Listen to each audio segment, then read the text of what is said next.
আমার বিয়ে হয়েছে 3 বছর হয়ে গেল। আর এই 3 বছরে এই প্রথম আমার বড় ভাই আসছে আমার বাসায়। আমি কিন্তু আজকে অনেক খুশি।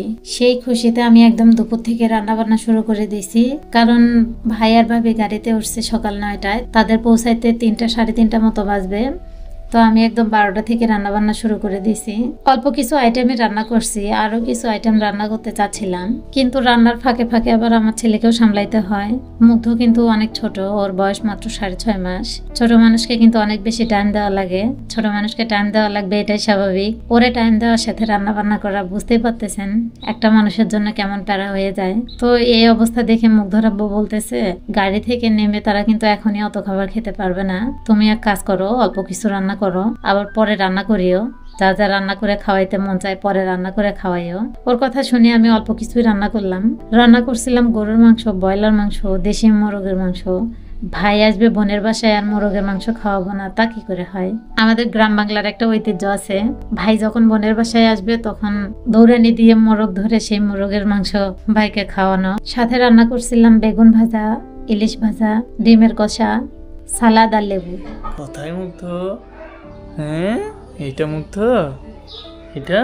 হ্যাঁ, কে আসছে মুগ্ধর বাসায়? মুগ্ধ মামা আসছে?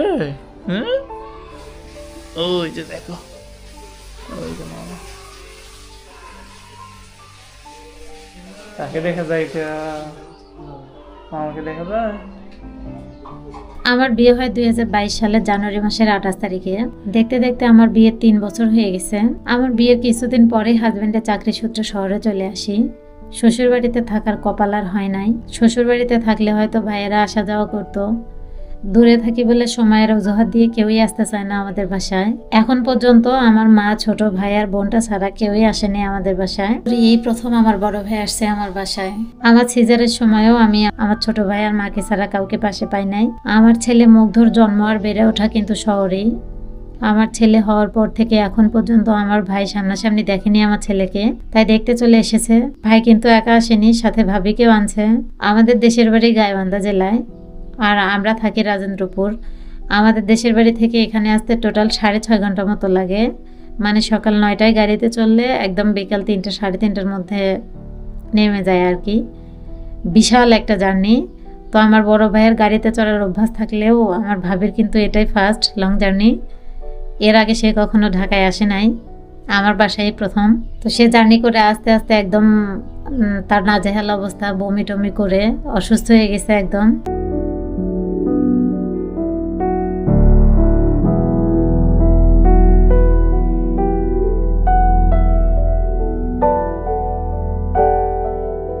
আমার আব্বু ছিলেন কাঁচামাল ব্যবসায়ী। আব্বু চলে যাওয়ার পর থেকে আমার বড় ভাই সেই ব্যবসা হ্যান্ডেল করতেছে।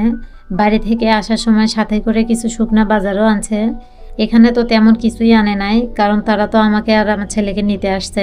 কাঁচা বাজার আনলে সেগুলো তো নষ্ট হয়ে যাইতো, কারণ আমি বাড়িতে গেলে তো মিনিমাম 5-7 দিন থাকবোই সেখানে। ততদিনে তো কাঁচা বাজার সব নষ্ট হয়ে যাবে। আমার মা, ছোট ভাই আর বোন আসার সময় ওরা কিন্তু সঙ্গে করে অনেক কিছু আনে, একদম মাছ মাংস থেকে শুরু করে কাঁচা বাজার, গরুর দুধ সবই আনে। খাওয়া দাওয়া করে আমার ভাই আর ভাবি ঘুমায় যায়, কারণ তারা অনেক ক্লান্ত। ঘুম থেকে উঠলে সন্ধ্যার সময় চা বিস্কুট খেয়ে কিছুক্ষণ টিভি দেখলাম সবাই মিলে। এর মধ্যে আবার মুগ্ধর আব্বু বাইরে চলে গেল, কারণ ওর কাজ আছে। কাজ থেকে ফেরার সময় ও হাতে করে একটা অলিভ অয়েল আনছে, এখন এনে বলতেছে এটা বড় ভাইকে দাও। তখন আমার ভাই বলতেছে যে কেন, আমি কেন নিব? এখানে কিন্তু একটা মজার বিষয় ঘটে যায়, আর সেটা হলো আমার ভাই আমার বাসায় এসে আমার ছেলের অলিভ অয়েল দেখে বলতেছে আমারও একটা অলিভ অয়েল নেওয়া লাগবে। তো মুগ্ধর আব্বু বাইরে গেছিল, বাইরে থেকে আসার সময় একটা অলিভ অয়েল আনছে, এনে আমাকে বলতেছে এটা তোমার ভাইকে দাও, এটা তোমার ভাইয়ের জন্য আনছি আমি। তো আমার ভাই সেটা হাতে নিয়ে বলতেছে যে না, এটা এরকম না, দেখি এটা সেন্ট কিরকম। আমি যে অলিভ অয়েল কিনবো সেটা সেন্ট এই দুনিয়াতেই নাই। তো এটা শুনে আমরা অনেক হাসাহাসি করতেছিলাম। সবাই মিলে বসে গল্পই করতেছিলাম। তো আমি ভাবলাম মুড়ি মাখা খেতে খেতে গল্প করলে গল্পের আসরটা বেশ জমবে। এখানে আমি কাঁচামরিচ কুচি, পেঁয়াজ কুচি, ধনেপাতা কুচি, সরিষার তেল আর বম্বে সুইট চানাচুর দিয়ে একদম ঝাল ঝাল করে মুড়ি মাখায় সবাই মিলে মুড়ি মাখা খেতে খেতে আড্ডা দিচ্ছিলাম। বেশ ভালোই কাটলো আজকে সন্ধ্যাটা। বেশ কয়েকদিন থাকবে আমার ভাই আর ভাবির মাথা ঘোরা ঠিক হোক, আমাদের বাসার আশেপাশটা ঘুরতে নিয়ে যাব। তো সবাই সঙ্গেই থাকুন, দেখা হচ্ছে নেক্সট ভিডিওতে। আল্লাহ হাফেজ।